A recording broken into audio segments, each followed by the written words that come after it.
Senhoras e senhores, com vocês, o novo Gol. Opa, pera. Não é. Esse aqui não é o Gol, não. Bem, depois de anos e anos e anos de serviço exemplar na linha de frente da Volkswagen, o Gol nos deixou. Em seu lugar ficou esse cara aqui, ó, Polo Track. Ele tem preço de cerca de R$80 mil. E hoje a gente vai ver como é usar esse carro no dia a dia, se ele tem condições de fazer o papel lindíssimo que o Gol fez durante tantos anos. E se você nunca esteve neste canal, este é o On The Road. Eu sou a Rafaela Borges. Seja muito bem-vinda, seja muito bem-vindo.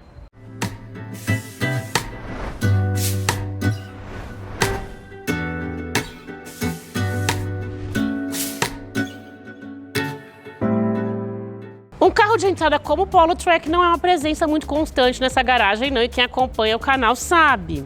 Eu faço mais carros de luxo, mas vou olhar com carinho, não vou comparar com modelos mais sofisticados, vou ter um olhar de quem há 20 anos é jornalista automotiva, avalia carros e sabe que carro de entrada é carro de entrada. Então eu peço a você que tenha esse olhar também, hein? Não precisa ser tão crítico assim, porque a proposta aqui é racional. De acordo com a Volkswagen, é um carro feito para o consumidor PJ, um carro feito para ser realmente racional, custar menos, só que com uma proposta bem mais segura, bem mais tecnológica do que o Gol. Ele tem, por exemplo, 4 airbags e controle de tração e estabilidade, além de ser feito na moderna plataforma MQB, que é a mesma do Nivus, do T-Cross e até do Taos. Fora isso, esse modelo é um Polo, e o Polo é um carro com uma dirigibilidade muito legal, mas ele não tem um motor 1.0 turbo. É um Polo 1.0 aspirado de 3 cilindros e até 84 cavalos de potência. Mas que missão, hein? Suceder o Gol. Será que esse Polo Track consegue?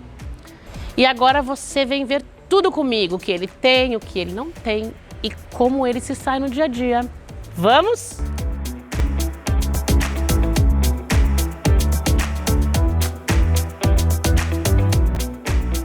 E a principal pergunta é, o que o Polo Track tem de diferente das outras versões?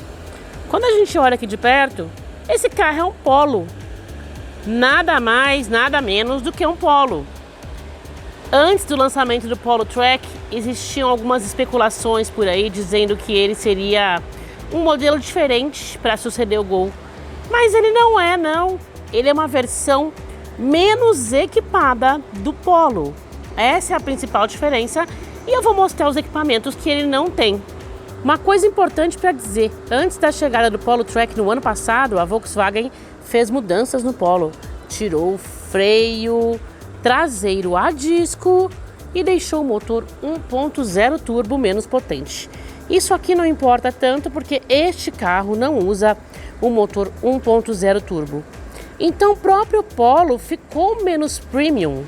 Mas o Track é menos premium ainda em equipamentos. De resto, igualzinho o Polo. No ano passado o Polo ficou mais simples e também ganhou reestilização. Mudou a grade principalmente, entrada de ar. Você vê que elas são diferentes das usadas até então. O farol ganhou um desenho muito parecido com o anterior, mas ainda assim atualizado. Uma olhada de perto na frente, é uma frente muito alta, uma característica do Polo que já é tradicional nessa geração do modelo, feita sobre a plataforma MQB.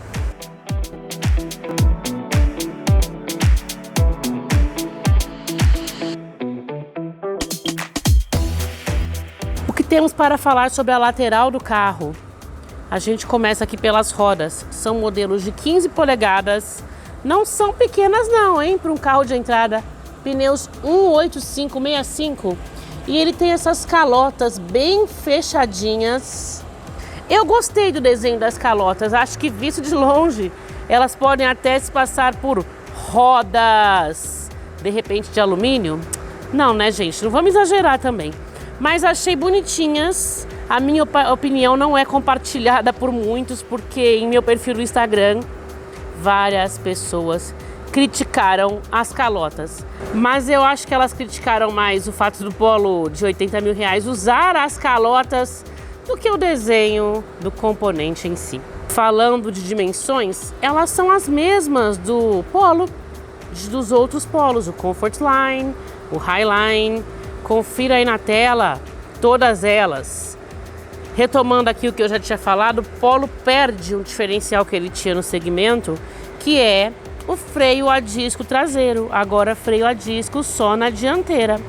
Se o Polo perdeu isso nas versões Comfort Line e Highline, na Trek então, né?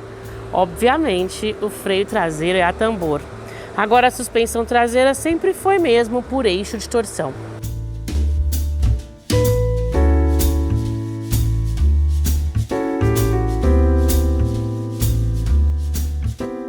Aqui atrás, como nos demais Polo, lanternas escurecidas com esse desenho aqui em formato de Y. Eu gosto bastante dessa parte aqui, ó, dessa assinatura, e deixa a lateral do carro mais interessante também. O para-choque pronunciado e a diferença aqui na traseira, a inscrição Trek, que conta para todo mundo que você tem um Polo pé de boi, mais pé de boi ainda. Tem uma coisa aqui nesse Polo que não é muito legal não. Eu acho que tinha que ter uma maneira de abrir o porta-malas sem a chave. Ó, se eu aperto aqui no logo também, nada. Tem um local, um botãozinho pra gente abrir ali dentro, mas se eu quiser abrir por fora, é só com a chave mesmo. Feito. Aí eu venho, puxo aqui e vou lá. Se de repente eu tô saindo do carro, quero só estacionar e pegar alguma coisa no porta-malas, eu vou ter que desligar e vir com a chave. A não ser que eu me lembre de abrir lá por dentro, né? De repente, com o tempo, a gente se acostuma. Sei lá, donos de Polo, me contem. Eu gosto muito do porta-malas do Polo, porque ele é alto. E isso faz dele um dos melhores da categoria, apesar dele não ser muito comprido. Nós temos 300 litros de capacidade aqui nesse porta-malas. Eu já fiz o teste de porta-malas do Polo algumas vezes, então vou dizer para você ver o link aqui, não, brincadeira. Eu vou fazer de novo para você não precisar sair desse vídeo. Vamos lá?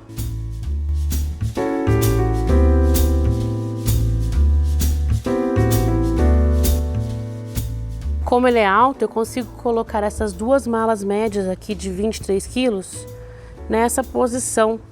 Não preciso colocá-las deitadas. Isso promove um melhor aproveitamento do espaço do porta-malas. Então eu acabei colocando as duas pequenas aqui, ó, uma em cima da outra. Dependendo do tamanho, eu poderia colocá-las em pé também, tá? Mas aí daria na mesma. E consegui acomodar tudo que eu acomodo nos principais SUVs, embora obviamente o espaço que sobrou tenha sido menor. Ou seja, para um hatch compacto, esse porta-malas é uma beleza. Vale ressaltar que eu tive um pouco de dificuldade, tá, para acomodar essas duas malas. Tive que fazer alguns malabarismos para encaixar, mas encaixou. E antes que você diga, ah, mas não fecha. Fecha tranquilamente. Olhe que eu nem tirei a capa, hein? Vamos lá? Se você olhar aqui, ó, a capa não desencaixou, ela continua bonitinha. Mas eu vou abrir o porta-malas novamente, só para você ver que ela realmente não desencaixou. Vamos lá? Continua em sua perfeita posição. Para finalizar o capítulo porta-malas, note que a porta está aberta para eu mostrar uma outra coisa que eu não gosto no Polo e em outros Volkswagen. Eu posso me matar aqui, ó, você pode ver que a chave está funcionando, a luz está acendendo. O porta-malas não abre aqui de fora quando uma das portas ou todas estão abertas. Eu consigo fazer a abertura acionando o botão lá na cabine. Segurança? Olha, sinceramente eu acho mesmo isso aqui uma chatura, mas você não é obrigado a concordar comigo, então deixe a sua opinião sobre isso.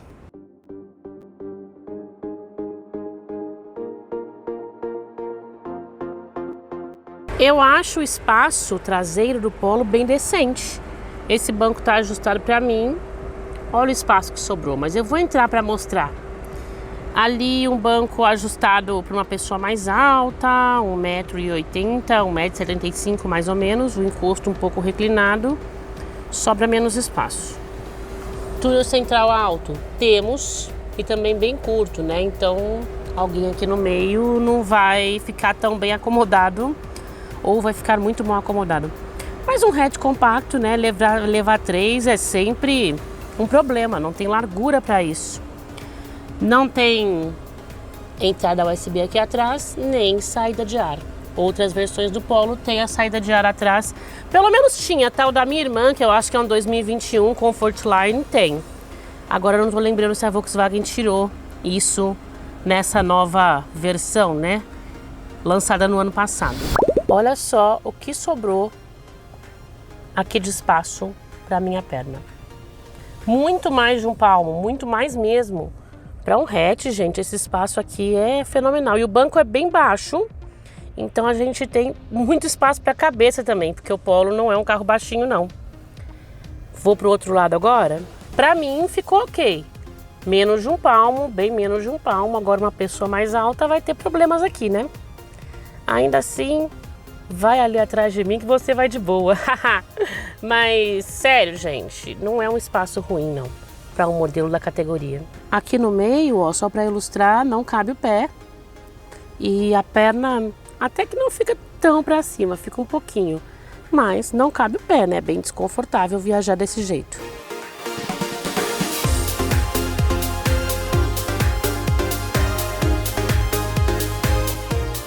Aqui atrás nós não temos as luzes, né, de cortesia, que são sempre uma boa.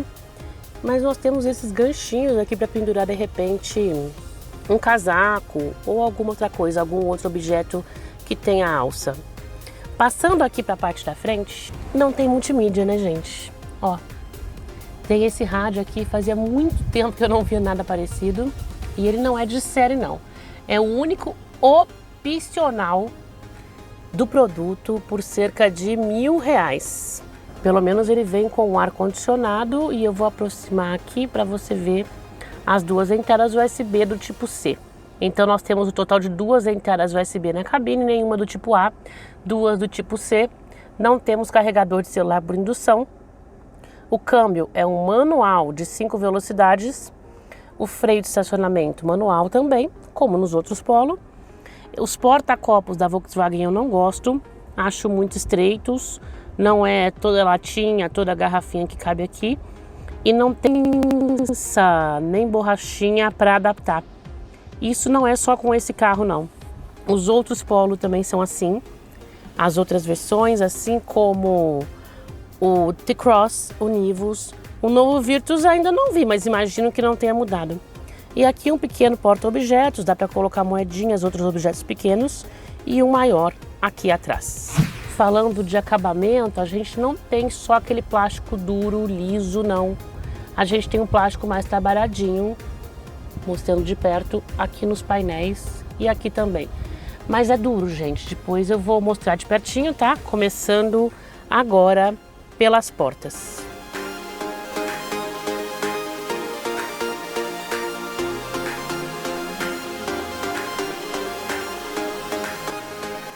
Visualmente aqui na porta a Volkswagen até deu uma incrementada, né, nos plásticos. Aqui também, ó, essa parte que é um plástico mais trabalhado visualmente, né? Agora é tudo duro. Sempre foi, sempre será, eu acho. É assim nos outros Polo, não deixa de ser assim nesse Polo. Bem duro aqui também. Uma coisa que ele não tem, o ajuste elétrico para o retrovisor, também faz tempo que eu não vejo algo assim. Aí comentaram lá no meu Instagram, imagina você ter um carro de R$80 mil, tem que ficar pedindo para a pessoa do lado ajustar ou ficar se esticando todo. É verdade, principalmente porque a Volks fez muito esse carro para uso em frotas, né? Mas para uma pessoa física, que é a única a usar o carro, pensa o seguinte, vai ter que fazer isso uma vez apenas.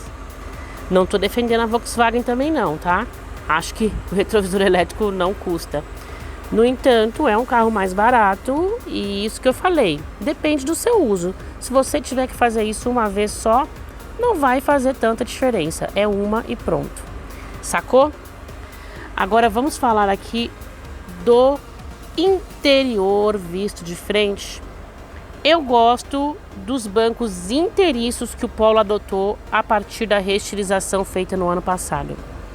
O banco tem também o ajuste de altura, o que é legal, ajuda a encontrar a posição ideal de dirigir. Ele é revestido de tecido, mas tem umas firulinhas aqui, ó, um tecido diferente, uma costura aparente. Essa parte aqui eu acho um ponto positivo. Agora, o volante, que é até multifuncional, eu comando aqui o multimídia não, né, sistema de som, comando umas coisas do painel, mas ele não tem um ajuste nem de altura e nem de profundidade. E isso atrapalha um pouquinho, na minha opinião. Se tivesse a posição de dirigir ideal, seria mais fácil de ser encontrada.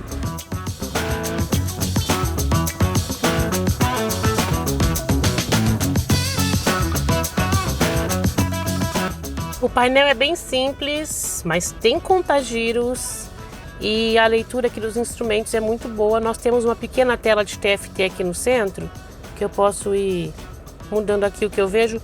Até zerei o consumo para vocês não tirarem conclusões precipitadas. Aqui estão as informações que eu posso ver. É isso, gente, não tem muito mais o que falar do painel de instrumentos. E o rádio? Ele conecta Bluetooth, tá? Pra gente escutar musiquinha. Até conectei o meu para mostrar aqui.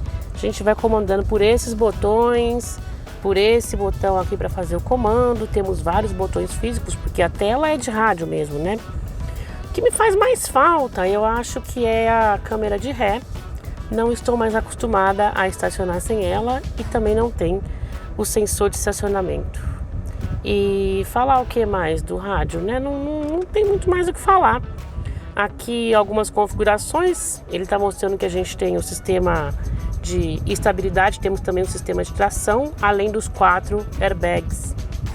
Bem simples, né? O setup deve ser as configurações de rádio, mídia, ecrã, que é a tela, né? Lá em Portugal fala-se ecrã, comando a hora.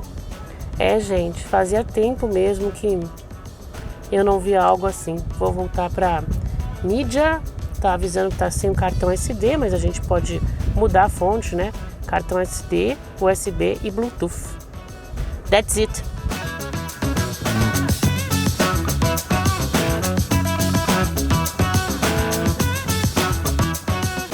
Não tô mais acostumada com o câmbio manual. Inclusive, há uma tendência que em 2025 esse tipo de transmissão acabe. Se você quiser saber mais detalhes sobre isso, que é outra história, comente na caixinha e eu faço um vídeo explicando. Mas vamos ao câmbio manual de 5 marchas do Polo Truck. Como não estou acostumada, porque é cada vez mais raro, a primeira vez que fui pegar, já fui engatando, foi aquela raspada. Que perigo, gente. Mas isso é questão de hábito. Quem tem um câmbio manual, obviamente, não vai fazer isso. Vai usar a embreagem para colocar na primeira marcha, certo? Foi bobagem minha e em poucos minutinhos eu já estava habituada de novo. O que eu quero mostrar mesmo é o seguinte, a questão do estacionamento. Como eu falei, a gente não tem aqui a câmera de ré, com a qual eu, pelo menos, estou cada vez mais acostumado. O meu carro tem, quase todo carro que eu pego para testar tem também, e o Polo Truck não tem.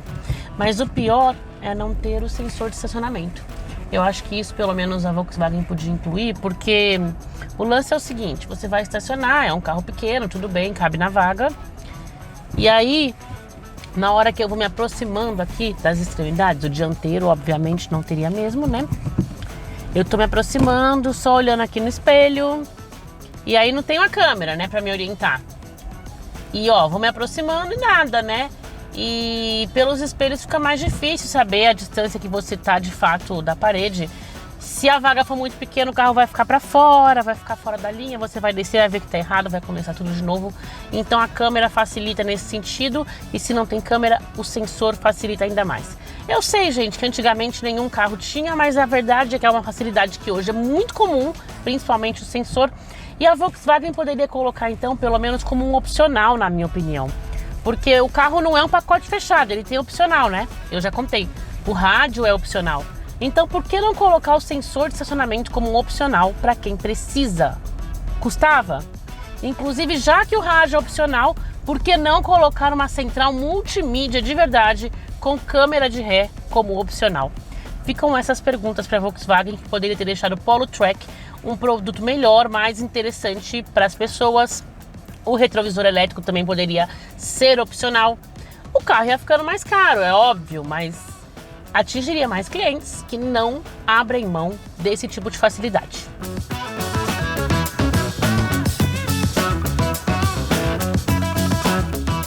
Com esse desespero do SUV, né, que brasileiro só quer saber de SUV agora, todo mundo fica achando que se o carro é baixo vai ter problemas no dia a dia, como por exemplo, em lombadas, coisa que com o Polo não acontece, ó, nem reduz a velocidade, passo aqui numa boa com conforto, sem risco de bater na frente, bater embaixo. Então não é só SUV que faz isso bem, não. Polo é um carro que tem uma suspensão muito mais bem ajustada que a do Gol, né? Tanto para conforto quanto para estabilidade, dirigibilidade. E aqui nos pisos imperfeitos, olha só, percebo que eu estou no imperfeito, mas não me incomoda. Ele tem uma ótima absorção de impactos, então é um carro que não te cansa no dia a dia. Ponto positivo para o Polo Track nesse aspecto. E aí nós vamos passar aqui em valeta só para encerrar o capítulo de conforto. E essa valeta é grande, eu testo muitos carros aqui e também não tive nenhum esforço, não tive que ficar passando de lado devagar, tal, que é drama. Não, passo aqui igual eu passo com o meu SUV. O 3 cilindros 1.0 aspirado da Volkswagen com etanol entrega 84 cavalos de potência e o torque é de pouco mais de 10,5 kgfm. Não é entregue como os turbo em rotação baixa, né? Quando é entregue na potência, na força máxima em rotação baixa, ajuda bastante, mas não, aqui é em média rotação, como todo 1.0 aspirado. Eu sinto vibração no volante, porque a gente está falando de um 3 cilindros, quando eu estou parada, né? Em marcha lenta. Agora acelerando aqui, zero vibração. Bem diferente de outros 1.0 3 cilindros ou 3 cilindros de algum outro tamanho também que estão por aí no mercado. E eu acho que todo mundo quer saber o seguinte, né? Esse carro sem turbo, com uma potência que não chega nem a 90 cavalos, é rápido ou é muito lento? E eu acho que nesse ponto, um bom câmbio manual, se você souber usar direitinho, faz toda a diferença. Essa é a beleza do câmbio manual. Você consegue, se souber usar corretamente, tirar mais do motor, né?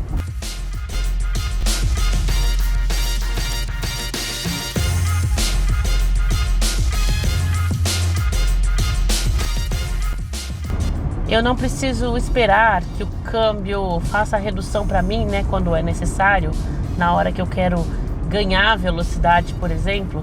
Então eu posso fazer a redução, ó, eu mesma. E aí ele vai responder bem melhor. É um carro rápido? Não é um carro rápido, mas é legal de dirigir, responde bem, cumpre bem o seu papel na cidade, faz retomadas competentes, não ágeis, mas competentes. E eu gosto bastante desse câmbio. Ele tem boa precisão, ele tem ótimos encaixes. Agora, óbvio que se você está numa situação de trânsito, São Paulo tem muito, nesse momento não tem trânsito, graças a Deus, você vai achar um pouco mala, né? Ficar trocando marcha. E mas nós estamos falando de um carro de entrada com preço que você pode até falar, ai, mas 80 mil nisso, tá, mas os carros estão caros hoje. 80 mil para um carro 0 km hoje no mercado não é um preço absurdo em hipótese alguma. E vocês viram que eu estou o tempo todo tentando racionalizar esse vídeo, né? O produto é simples, mas ele tem um preço interessante. Eu gosto também de fazer curva com o Polo, ele tem uma direção bem ajustadinha. Não vejo diferença do Track em relação aos outros modelos nesse aspecto. Ele cumpre o que se espera em dirigibilidade da plataforma MQB0 Polo Virtus, como eu já expliquei, vários carros da Volkswagen. Quanto ao revestimento acústico, tô com o rádio desligado aqui, escuto um pouco do barulho do motor, mas mesmo em aceleração, ó, não é nada que me incomode, não. Tem um bom revestimento acústico, o Volkswagen Polo. Não tô escutando barulho de peça batendo, por exemplo, né? Tampa do porta-malas ali, uma coisa que poderia ser comum em um carro de entrada. Aqui no Polo a gente não tem, não. Tá tudo bem encaixadinho, tudo bem certinho.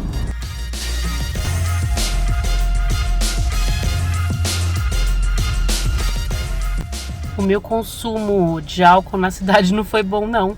6,2 km por litro. É pouco, né? Mas na estrada, sabe quanto eu consegui? 13,5 km por litro. E esse na cidade tá um pouco deturpadinho também. Por quê? Porque eu acelerei muito, tava fazendo teste, então não é muito preciso, não. Ele pode ir melhor. Uma das perguntas que eu recebi lá no Instagram foi a seguinte: mas não vale a pena investir uns 5 mil a mais para ter um Polo mais completo? Olha, para mim vale, porque eu não compraria um carro sem multimídia, eu não compraria um carro sem sensor de estacionamento. Agora, a questão do retrovisor, para mim, não seria tão importante assim. Como só eu uso meu carro, eu ajustaria uma vez e tá feito. Então eu tô falando sobre mim porque eu acho que tudo depende de você, das suas demandas. Esses itens que o Polo não tem fariam a diferença no seu dia a dia? Se não fariam, para que investir 5 mil reais a mais? Se o que esse carro oferece está de bom tamanho, vamos nessa, né? Então me conta o que você pensa também e vamos conversar lá na caixinha de comentários. Por enquanto eu fico por aqui, mas eu vejo você novamente em breve. Tchau, tchau. Até a próxima.